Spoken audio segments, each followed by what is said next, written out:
Já fez isso, meu irmão? Faça isso, por favor. Coloque seu celular no modo avião para a gente voar agora. Voar nas asas da graça do Senhor. Amém? Antes de Gênesis 21, de 9 a 21, nós vamos ler Gênesis 16. Gênesis 16, de 1 em diante. Compartilhe a sua Bíblia com quem está perto de você, para que todos possam acompanhar a leitura da palavra de Deus. Sarai, mulher de Abrão, não lhe dava filhos. Tendo uma serva egípcia que se chamava Agar, disse Sarai a Abrão: o Senhor me tem impedido de ter filhos, una-se a minha serva. Pode ser que eu venha a ter filhos por meio dela.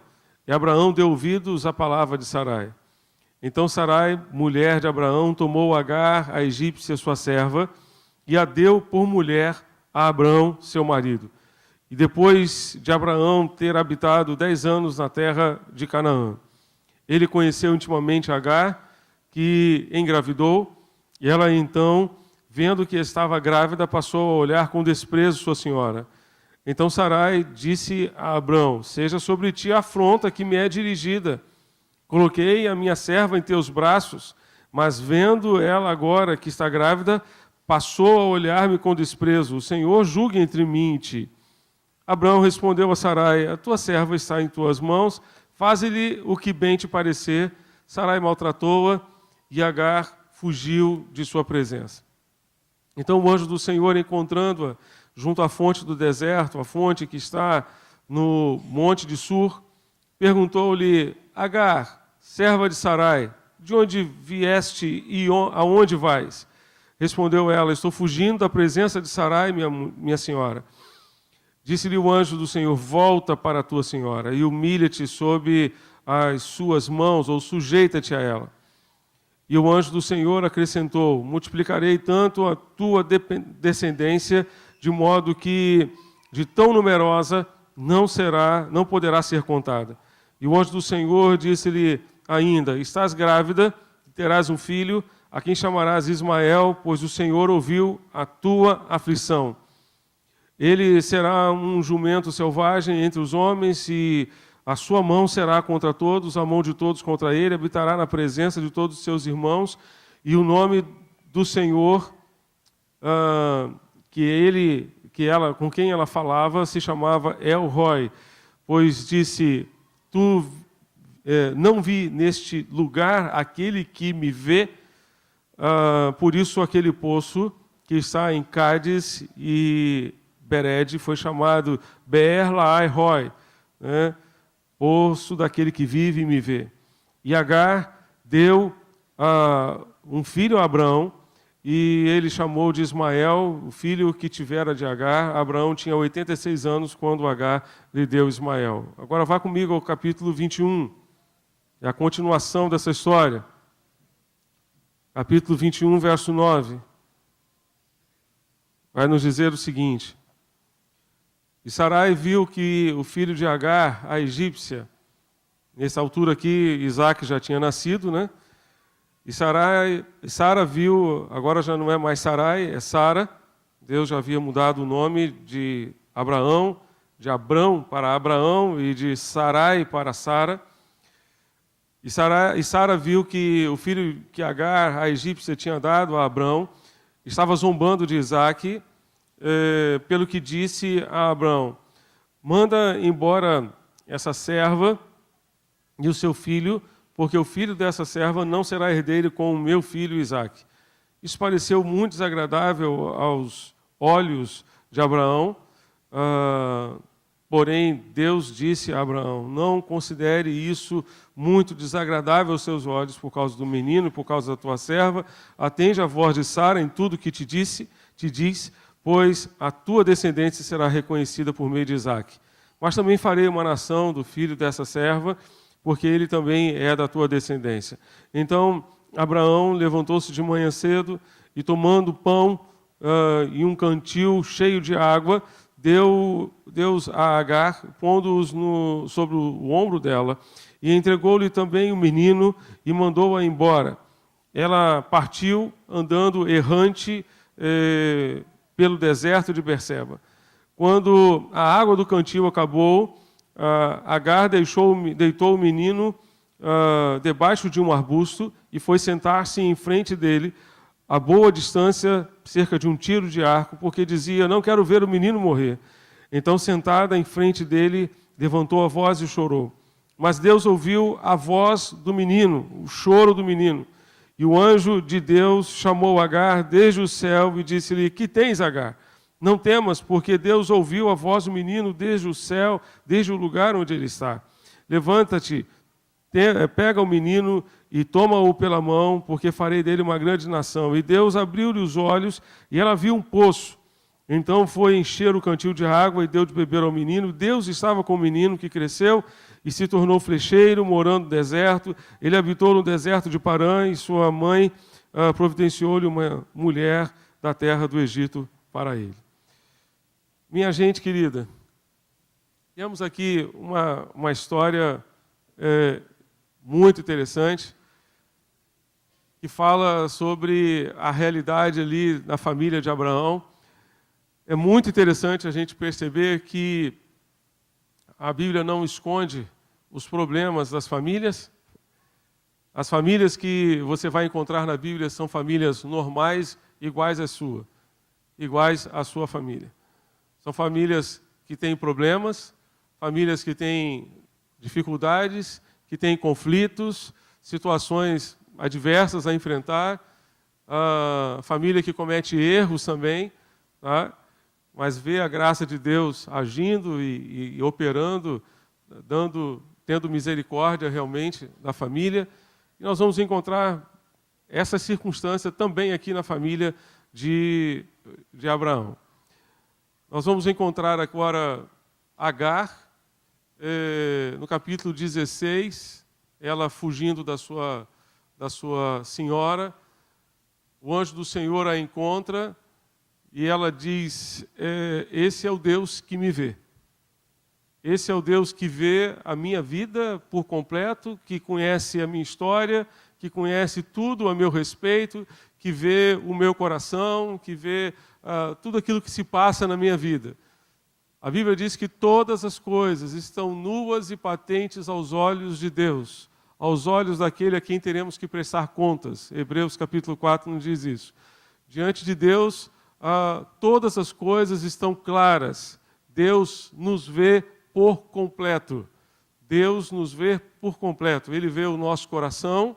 Nós só conseguimos ver uma pessoa na sua aparência, mas Deus consegue ver o nosso coração. Deus consegue ver o nosso interior, ver dentro da gente. Algumas coisas que Deus vê e que Deus faz, nós gostaria de destacar com vocês nesta manhã. Primeiramente, Deus vê a maneira pela qual nós procuramos resolver os nossos problemas. Deus vê a maneira pela qual nós procuramos resolver os nossos problemas. Qual foi a atitude de Sara para resolver o seu problema? Dar um jeitinho. Gênesis 16, versos 1 e 2, nós vamos encontrar Sara conversando então com Abraão e dizendo o quê? Deus prometeu a você que você vai ser pai de uma grande nação. Como é que você vai ser pai se você não tem filho? E eu não posso lhe dar um filho porque eu sou estéril. Eu não consigo gerar um filho. Até agora não consegui gerar um filho. Abraão tinha nessa altura 86 anos de idade, né? Sara era 10 anos mais nova do que ele, então provavelmente ela deveria ter então 76 anos de idade. Ela disse: eu já tenho 76 anos de idade, eu não tenho como gerar, não consegui gerar até aqui, não é amanhã que eu vou conseguir. Então vamos resolver esse problema. Vamos pegar então, como é costume da terra, vamos pegar então uma das nossas escravas. Agar deve ter se tornado escrava de Abraão e Sara no período em que ele esteve lá no Egito, visitando o Egito, peregrinando pelo Egito. E então vamos pegar esta escrava e você vai ter relações com ela. Eu vou colocá-la nos seus braços, tá? e você vai ter um filho com essa mulher, e eu vou produzir um filho através de Agar, através da minha escrava. Então eu vou ser mãe através da minha escrava. A atitude de Sara foi dar um jeitinho. E quantas vezes a gente também, diante de um problema, a gente tenta dar um jeitinho. A gente tenta dar o nosso jeito. E a gente tenta resolver as coisas do nosso jeito, da nossa maneira. Da nossa maneira. Só que muitas vezes, com o nosso jeitinho, a gente acaba, na verdade, criando mais problema para a gente. Diz a Bíblia que quando Abraão estava, então, com 99 anos de idade, o Senhor lhe apareceu, agora o capítulo 17. Ele disse o quê? Eu sou o Deus Todo-Poderoso, Abraão. Ande segundo a minha vontade, seja íntegro. Estabelecerei minha aliança entre mim e você e multiplicarei muitíssimo a sua descendência. Depois de toda essa lambança, depois de toda essa situação em que Sara e Abraão criaram, Deus aparece no capítulo 17 e diz para ele o quê? Eu sou o Deus... Qual é o Deus aqui que aparece para ele? O Deus Todo-Poderoso. É a primeira vez que na Bíblia nós encontramos a expressão El Shaddai. O Deus Todo-Poderoso. Abraão, eu prometi a você que você seria pai de uma grande nação, e eu não planejei dar a você nenhuma escrava para você ser pai através dela. Eu disse que você seria pai, e você seria pai através da sua esposa. Quantas vezes parece que a gente quer ajudar Deus a resolver os problemas, quando a gente precisa deixar Deus resolver os problemas? Tenho aprendido ao longo da minha caminhada com Deus que todas as vezes que a gente enfrenta um problema, a gente precisa pedir a Deus discernimento para saber o que é que nós temos que fazer e o que é que Deus tem que fazer. O que é que Deus tem que fazer. Jesus fez isso na casa de Jairo, você se lembra disso? Depois que Jesus ressuscitou a sua filha, que estava morta, o que Jesus disse? Deem comida para ela. Deem alimento para ela está precisando se alimentar. Ressuscitar, só Jesus podia fazer. Mas dar comida, o pai e a mãe deveriam dar. Em todo problema, nós temos aquilo que Deus tem que fazer, a participação de Deus e a minha participação. O que é a minha participação? Só que todas as vezes em que eu tento resolver o problema fazendo o que é para Deus fazer, eu crio mais problemas para mim. Uma coisa é aquilo que eu tenho que fazer com parte da solução do problema. E outra coisa é aquilo que só Deus pode fazer, e aí eu tenho que esperar Deus fazer. O problema é que nem sempre a gente quer esperar. Nem sempre a gente quer esperar. Deus vai dizer para Abraão, Abraão, eu sou o Deus Todo-Poderoso, eu tenho poder para cumprir aquilo que eu disse. Eu tenho condições de cumprir aquilo que eu prometi a você. E Abraão foi pai de Isaac, não com 86 anos, mas com 100 anos. Uma coisa mais absurda ainda. O que Deus estava dizendo para ele é o seguinte, olha, ande segundo a minha vontade e seja íntegro. E pronto. A sua parte nessa história, Abraão, é andar segundo a minha vontade e ser íntegro. Porque eu não quero fazer de você simplesmente um pai de um filho. Eu quero fazer de você um patriarca de uma nação. Então, para você tornar-se patriarca de uma nação, você precisa viver segundo a minha vontade e ser íntegro para ser uma referência para Isaac, para ser uma referência para os seus filhos, para ser uma referência para as próximas gerações, para deixar um legado para toda a nação de Israel que vai nascer de você. Deus deu uma grande lição àquele casal. A forma pela qual procuramos resolver os nossos problemas pode nos criar mais problemas. Mais problemas. Você pode ler junto comigo aqui? Pode ler junto comigo? Vamos lá? A forma pode... Ok. Nós temos aqui... Olha o problema criado aqui. Gênesis 16, versos 1 e 2, nos dizem o quê? Sara, vendo que não conseguia gerar filho, o que ela fez? Ela foi, então, falou com Abraão. Abraão, você pode ter filhos através, né, eu posso gerar um filho através de Agar. Vamos resolver esse problema dessa forma. Ok. Aí no capítulo 21, versos 8 e 9, tá? Agora são 2 filhos, porque nessa altura Isaac já nasceu. Né? Isaac já nasceu e agora Abraão tem 2 filhos e 2 herdeiros e 2 mulheres brigando entre si e 2 problemas. Na verdade, Sara só criou o problema para ela. Ao invés de esperar e deixar Deus agir no tempo dele, ela só criou problema para si. E isso é o que acontece com a gente todas as vezes que a gente não deixa Deus agir no tempo dele e do jeito dele. Qual foi a atitude de Agar? Deus vê tudo, não vê? Vê a forma como nós resolvemos os nossos problemas, viu como Sara procurou resolver o seu problema, mas Agar também tinha um problema. Qual era o seu problema? Era a sua senhora, que vendo que ela havia engravidado, começou a criar problema para ela. Tá? E qual foi a atitude de Agar? Fugir do problema, fugir da sua senhora. Fugir da sua senhora. E então o anjo do Senhor encontrou Agar perto de uma fonte no deserto, no caminho de Sur, e perguntou-lhe: Agar, serva de Sarai, de onde você vem? Para onde você vai? Respondeu ela: estou fugindo de Sarai, a minha senhora. Observe, de uma fonte aonde estava essa fonte, irmãos? Onde é que estava essa fonte onde Agar foi parar? A fonte no deserto.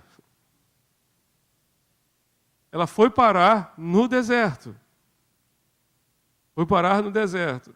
Muitas vezes nós paramos no deserto por escolha nossa. Às vezes a gente vai porque Deus permite. Mas às vezes nós vamos parar no deserto e vamos ficar vagando no deserto por escolha nossa, por decisão nossa. Ela foi para uma fonte no deserto e o anjo a encontrou. E qual foi a pergunta do anjo? De onde você vem? Para onde você vai? Ela estava vagando no deserto, ela não sabia para onde ela ia. Ela sabia de onde tinha vindo. Mas para onde ela ia, ela não sabia. E quando a gente tenta resolver os problemas do nosso jeito, a gente fica assim, vagando no deserto. A gente não sabe para onde a gente vai, não tem direção, não tem orientação. De onde você vem? Para onde você vai? Para onde você está indo? Agar, não sei. Não sei, só sei que eu estou fugindo da minha senhora, que eu estou zangada com ela, estou com raiva dela, estou aborrecida com ela, né? Estou fugindo de Sarai, a minha senhora. Qual foi a resposta do anjo? Qual foi a recomendação do anjo, a ordem do anjo? Volte à sua senhora e sujeite-se a ela. Volte à sua senhora e sujeite-se a ela. Muitas vezes, Deus vai falar com a gente algo que a gente não quer ouvir. Mas Ele certamente vai falar com a gente aquilo que a gente precisa ouvir. Aquilo que nós necessitamos, de fato, ouvir na presença do Senhor e da parte do Senhor. Ele sabe exatamente aquilo que nós precisamos ouvir. Volte à sua senhora e sujeite-se a ela. Muitas vezes nós vamos achar que é mais fácil fugir do nosso problema. Porque ficar e enfrentar o problema é algo que muitas vezes a gente não quer fazer. E aí a gente prefere fugir do problema. A gente prefere fugir do problema. Só que quando a gente foge do problema, normalmente a gente muda de endereço, mas não resolve o problema, porque o problema muitas vezes está dentro da gente. Está dentro de nós. E se nós não deixarmos Deus tratar a gente, aonde formos, para onde formos, nós vamos levar o problema com a gente. Nós vamos levar aquela situação com a gente. Mudar de endereço só não vai resolver. Fugir não vai resolver. Não vai resolver. O anjo estava sugerindo uma atitude de humildade para Agar, e certamente essa atitude de humildade faria toda a diferença na solução do seu problema. Queria só destacar para vocês que o deserto, então, pode ser uma escolha ou pode ser permissão de Deus. No capítulo 16, você encontra Agar no deserto por escolha própria, porque ela decide sair da casa da sua senhora e fugir. Agora você encontra no capítulo 21, Agar sendo expulsa da sua casa, sendo mandada embora da sua casa, vagando no deserto, sim, por permissão de Deus. Deus permite que a gente passe pelo deserto? Permite. Às vezes Ele nos leva para o deserto. Ele levou Jesus. Depois que foi batizado, Jesus foi conduzido pelo Espírito para o deserto. Ele levou o povo de Israel, depois que saiu do Egito em direção à terra prometida, levou o povo para o deserto. E no deserto Deus trata a gente. No deserto Deus deu as leis ao povo de Israel, Deus supriu as necessidades do seu povo, para que aquele povo fosse preparado para receber a bênção da terra prometida. Muitas vezes Deus vai permitir, sim, os desertos na minha vida, na sua vida, mas Ele faz isso com um propósito. Ele faz isso não porque quer nos ver sofrer, mas porque Ele quer nos ver melhores do que somos. E o local de tratamento de Deus, muitas vezes, há de ser o deserto da nossa vida.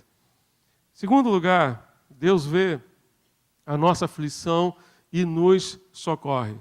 Deus cumpriu a sua promessa criando, então, um problema para Abraão. Agora ele tem 2 filhos, no capítulo 21. 2 filhos. Sendo que o mais velho é que deveria ser o herdeiro, não o mais novo. Mas o mais novo, então, tornou-se herdeiro e precisava ser o herdeiro, e agora o que fazer? Né?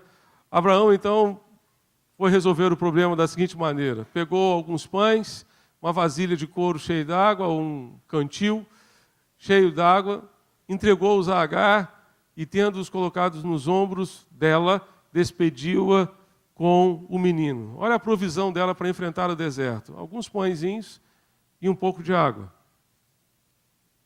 Ele a pôs a caminho e ela ficou fazendo o quê, irmãos? Vagando pelo deserto. Ela ficou vagando pelo deserto. A água acabou e ela acabou colocando o menino debaixo de um arbusto e ficou longe para não ver o menino morrer, pensando, ele não vai aguentar esse sol escaldante do deserto, ele não vai aguentar esse clima do deserto, não vai aguentar essa situação, e eu não quero ver o meu filho morrer. E sentada ali perto, começou a chorar. Quantas vezes Deus permite que a gente passe por desertos na vida, situações difíceis surgem diante de nós e peregrinamos pelos desertos de provações.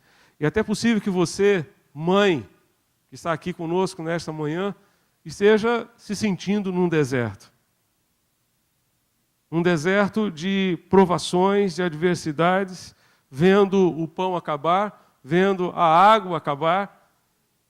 Talvez você se sinta assim. Talvez um deserto de enfermidade, um deserto do desemprego, de um relacionamento difícil com o próprio filho ou com a filha, uma situação de decisão que você precisa resolver com seu marido, com a sua esposa. Queria só lembrar a você que o deserto foi feito para ficar ou para passar. Você já viu alguém que tem o sonho da casa própria no deserto? Meu sonho é construir uma casa no deserto. Você já ouviu alguém falar alguma coisa assim para você? Porque deserto não foi feito para ficar. Deserto foi feito para passar. A gente passa por ele, mas não fica nele. Assim como os vales, os desertos não foram feitos para ficar, mas para passar. O povo de Israel peregrinou. 40 anos, você vai dizer, 40 anos, mas não ficou no deserto. Deus permite o deserto, mas não é plano dele que a gente more no deserto. Não é plano dele. Deus vê você no deserto. Glória a Deus por isso. Agar estava no deserto, mas Deus a viu ali. Lembre-se que Deus está atento. Você está no deserto, mas você não está sozinho no deserto. Você pode estar em qualquer deserto da vida, qualquer deserto desse planeta. Existem muitos desertos no planeta, talvez o mais conhecido seja o deserto do Saara. Tem o deserto do Atacama lá no Chile, tem vários desertos realmente no mundo, mas seja onde for, você não está longe dos olhos de Deus. Deus vê você, Deus está atento a você. Diz o texto, então ela invocou o nome do Senhor que lhe falava, tu és o Deus que vê, pois disse a ela, não olhei neste lugar para aquele que me vê. Deus vê a gente em qualquer deserto. Seja aquele deserto que nós escolhemos, seja aquele deserto que Ele nos permitiu estar, Deus vê a sua angústia, a sua dor, o seu sofrimento, a sua amargura, Deus vê todos os seus problemas, porque a sua vida não está alheia aos olhos de Deus. Glória a Deus por isso. A sua vida, a minha vida, a nossa vida não está alheia aos desertos, não está alheia aos olhos do Senhor. Deus tem poder para tirar você do seu deserto. Creia nisso. Deus tem poder para tirar você do seu deserto. Veja a provisão de Deus para Agar e Ismael naquele momento. Deus vem ao nosso encontro. Ele envia o seu anjo, ele nos socorre. Deus vem ao nosso encontro na hora da provação. Deus enviou o seu anjo no momento daquela tormenta. E Deus socorreu Agar e seu filho naquela hora de aflição. Na hora da provação, Deus também ministra ao nosso coração. O que aflige, Agar? Não tenha medo. O que aflige? Talvez Deus esteja perguntando isso para você hoje. O que aflige você? O que é que tira o seu sono? O que é que tira a sua paz? O que é que causa dor? O que é que causa angústia ao seu coração? Quais são as circunstâncias que envolvem a sua vida hoje, neste momento? Neste momento. Talvez seja alguma situação relacionada à sua própria casa, talvez seja alguma situação relacionada à família na qual você está inserida. Ontem, eu e Soraya gastamos um tempo conversando com uma mãe, que não é aqui da nossa igreja. Muito angustiada, muito triste, por causa de problemas com a família do seu marido. Eu não sei o que é que aflige você. Eu não sei o que é que angustia você. O que é que tira a sua paz. O que é que tira o seu sono. O que é que tem feito você pensar até mesmo em desistir. Essa semana eu recebi uma frase muito interessante e diz, quando você estiver cansado, pense em descansar. Jamais em desistir. Quando você estiver cansado, descanse. Não desista. Não desista. O que aflige você, Agar? O que aflige você, José? O que aflige você, Maria? O que aflige? O que tem tirado o seu sono? O que tem tirado a sua alegria, o seu prazer? O que aflige você? Não tenha medo. Não tenha medo. Num deserto, sem água, sem pão, não tenha medo. Por quê? Porque eu estou com você. Eu estou com você. Na hora da provação, Deus ouve o nosso choro. Deus ouviu aquele menino chorar. Deus viu aquela mãe chorar. Viu aquela situação aflitiva. Deus ouviu e viu e percebeu aquela situação toda. Na hora da provação, Deus também abre os nossos olhos para ver a solução que Ele já providenciou para nós. Então Deus lhe abriu os olhos e ela viu uma fonte. Algo que me chama muita atenção nesse texto é, Deus criou a fonte de um segundo para o outro? Deus fez assim e criou uma fonte? Foi isso que Ele fez? Foi, gente? Não. Deus abriu os olhos de Agar para que ela visse a fonte que já estava ali. Quantas vezes a solução do nosso problema está do nosso lado, mas os nossos olhos estão vendados. E a gente não enxerga, e Deus simplesmente abriu os olhos para que ela pudesse ver a solução. Ver aquilo que Deus estava fazendo por ela. E Deus abre os seus olhos para que você veja o que Ele já fez para resolver o seu problema. Não é o que Ele fará, mas o que Ele já fez, para que você veja a fonte a fonte da solução para os seus problemas, a fonte de uma vida melhor para você, a fonte de um relacionamento mais profundo com Deus, que Deus abra os seus olhos, para que você veja tudo aquilo que Ele já fez para dar vitória a você, para resolver os seus problemas. Deus abriu os olhos de Agar e ela viu aquela fonte. Veja a fonte de Deus, veja a fonte das bênçãos, a fonte da solução, a fonte da graça de Deus sobre a sua vida e sobre a sua família. Lá no capítulo 21, verso 18, Deus deu uma promessa: eu vou fazer do seu filho um grande povo. E o verso 20 diz que Deus estava com aquele menino. Você quer coisa melhor do que essa? Quer coisa melhor do que essa? Deus estava com aquele garoto, Deus estava com aquele menino e ele cresceu. Esse Deus, que é o Senhor da história, quer ser o Senhor da nossa vida, porque Ele vê você. Deus está vendo toda a sua vida. Não existe nenhum detalhe da sua vida que esteja alheio aos olhos de Deus. Você pode fechar seus olhos nesse momento para a gente orar? A gente falar com o Senhor? Deus vê você. Ele é o Deus que vê. E Ele está vendo você. Esteja você num deserto, esteja você numa cabana, esteja você onde estiver, Deus vê você. Ele vê a sua dor, vê a sua angústia, vê os seus problemas, vê também a sua tentativa de dar um jeitinho aqui e outro ali, a sua tentativa de dar um jeito, criando muitas vezes mais problemas para você. E eu fico imaginando como é que ele se sente ali, sentado no seu trono, vendo a gente se mover, se mexer, esperando você, de repente, parar para dar a Ele uma chance, parar para dar a Ele uma oportunidade de agir, de intervir. Você está num deserto, mas esse deserto, você está nele por escolha própria, porque está fugindo dos seus problemas, ou por permissão de Deus. Deus é aquele que nos encontra nos desertos da vida e nos pergunta de onde você vem e para onde você vai. Penso que Ele nos pergunta de onde você vem e para onde você pensa que você vai. Para onde você pensa que vai?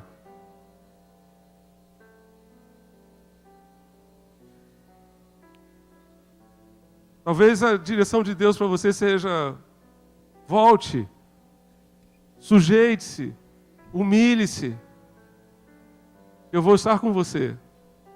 Eu vou resolver o problema de um outro jeito. Não vai ser do seu jeito, vai ser do meu jeito. Esse é o seu momento de dizer para Deus: Deus, eu tenho tentado resolver os meus problemas do meu jeito, só tem criado mais problema para mim. Eu quero deixar o Senhor resolver os meus problemas. Se existe alguma coisa que eu devo fazer, mostra-me porque eu vou fazer. Mas eu não quero, a partir de hoje, ficar tentando fazer aquilo que é para o Senhor fazer. Aquilo que é para o Senhor fazer, eu quero esperar que tu faças. Eu quero deixar o Senhor fazer. Eu vou deixar o Senhor agir. Do seu jeito e no seu tempo.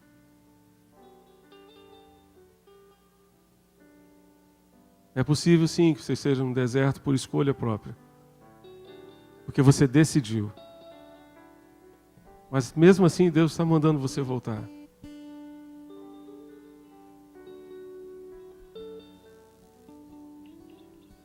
Mas se você está num deserto por permissão de Deus, Ele está mandando você confiar. Ele está mandando você tirar a venda dos seus olhos e contemplar a solução que Ele já tem para a sua vida. Há uma fonte, há uma solução, há esperança. Creia nisso. Em nome de Jesus. Você pode ficar de pé e cantar com a gente?